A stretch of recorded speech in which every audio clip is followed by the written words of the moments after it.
There's no God but Allah. There's no God but Allah. Have you found out why they say there's no God but Allah? Yes, because Allah and God are not the same. Allah and God are not the same. Just in case you think they are, they're not. God doesn't translate Allah, or rather, Allah doesn't translate God. Maybe in this video I'm about to play to you, you have a better understanding why those two are not the same. I'll just say no more. I'll just play the video for you right here. So let's get into it.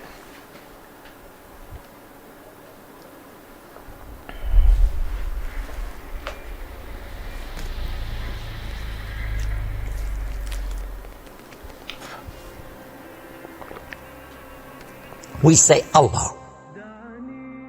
Okay, so that's God to the Muslims. Some say it's not even the God of the Christians and so on. It's just a God. Some even said it's a moon God.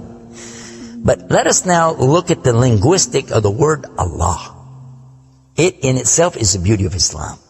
Because the word in Arabic doesn't mean God. Just in case you thought it did, it doesn't. Because we have a word in Arabic for the word in English, God. It's called Ilah. Ilah, God. God, Ilah. That's the word.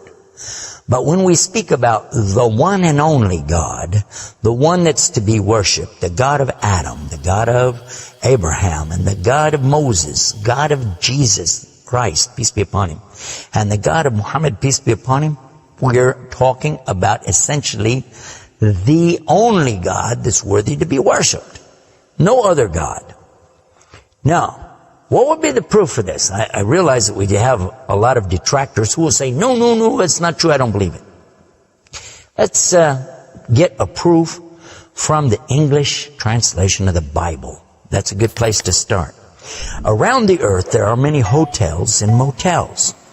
And almost every one of them that you go to, there's a drawer beside the bed that when you open it up, you'll find a book in there and you'll take it out. Now, what is that book? And you already know the answer. It's the Bible. It's the Gideon publication of the King James Version of the Bible. The Gideons are very proud of it because they've translated it into so many languages. If you'll turn a few pages right in the beginning, you'll find examples of the translation to Chinese and Korean and into Urdu, the language of Pakistan. You'll find it into Tamil. You'll find it translated into Afrikaans language, which happens to be the first. And the second language translated to is Arabiya, Arabic. And there is an example of each one of these languages from the verse in the Gospel of John, chapter 3, verse 16. And you know it very well. For God so loved the world. That's how it begins. And if you look in the Arabic language, the example that they gave in that Bible, it says Allah. Allah. That's what it says. For Allah so loved the world. So if it's not the same God, then why? All over the entire earth, everywhere I go, I find this exact same word being used in the Bible of the Christians. Now you might say, what about the Old Testament? Well, just in case you would like to check it out, you can obtain a copy of this from our website. It's called The Beauties of Islam.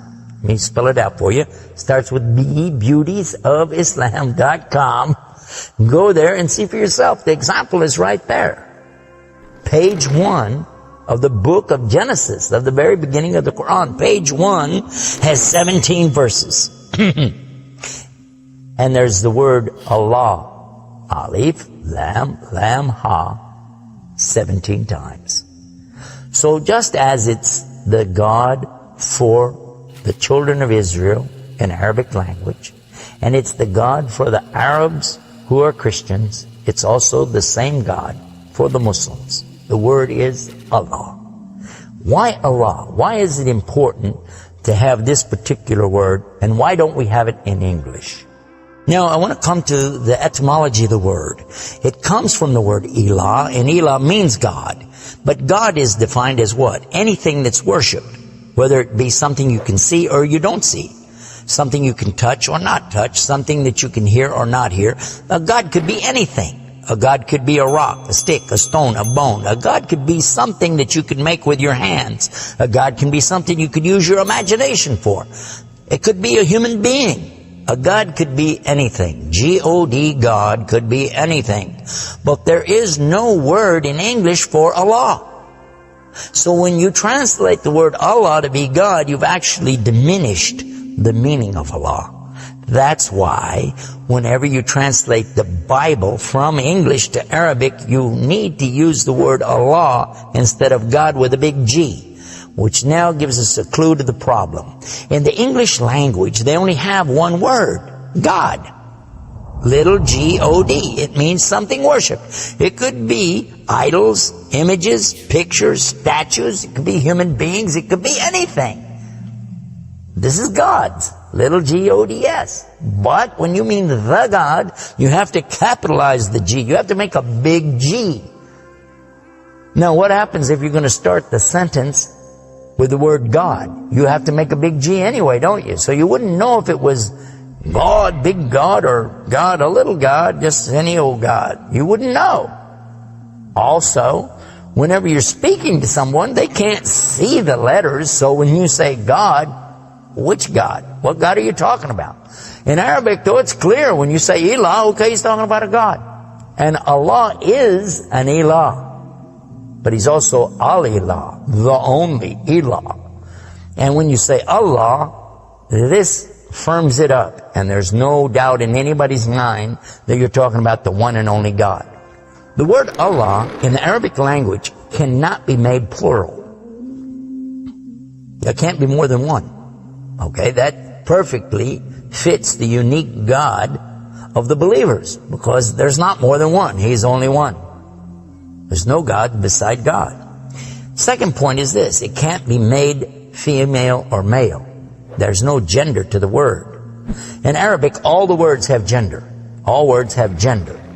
But this particular word is only having gender because of the Arabic language, not because Allah has gender. I'll give you an example. It always says like Allahu. This means Allah, He is. But when we say He, it's out of respect for Allah, because Allah is without gender, because He's not like His creation. Not male, not female. Additionally, we find that the examples in Quran, for instance, when Allah is talking about Himself, you'll find it says Nahnu. Nahnu means we. And Allah refers to Himself as Nahnu. He also says khalaqna. He says khalaqna. What does that mean? He's saying that we created. And throughout the Quran you find Allah referring to Himself as we, our, and us. And right away you're going to say, okay, if that's not plural, then what is? In fact, this is the royal we used by a king or a queen when they're giving decrees. We have it in English too, so you can understand. The king says, we decree the following, and he's talking about himself. It's the royal we. Now, I thought about this quite a bit, and I was trying to think, how could I give a better example? After all, most of us, myself included, never met a king, never met a queen, and so I'm not really familiar with that usage. Although it's there, I'm not sure what you're talking about. So then in studying the English language, we find that it's true that we do that when we speak to someone directly. Watch this. When I say, for instance, this cup. Okay. I would say, this is a cup. This is a cup of tea. I would say, this book is. I would say, those artifacts are. Those are. This is. These are. So I'm saying is and are. Did you catch this now? These things are. This is. Now when I speak to a human being, how do I do this? Well, I will say, you guys, all of you are. All of you are. A-R-E. But when I speak to somebody directly, do I say you is or you are? I will say you are. Why? Simply because this is the respect, honor, and dignity that I'm giving. There's no plural there. When I say to you, you are my friend.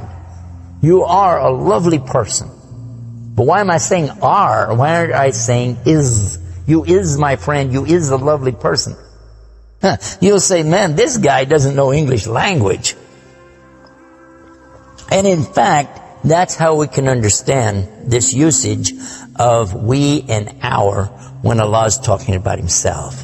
This is the same as when I say I. I don't say I is, I say I am.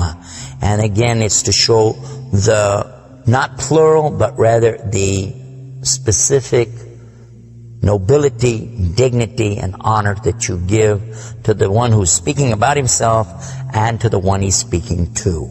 And in the same way, that's exactly what Allah is doing when He says nahnu and khalaqna and other examples throughout the Quran. So now what we've learned is that Allah's name itself is the perfect name for Allah.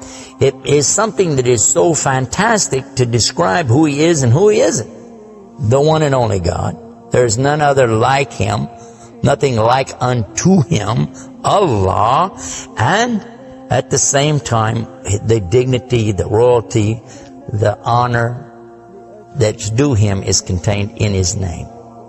Not like anything else, not male, not female, and yet He is the all Allah, the only God.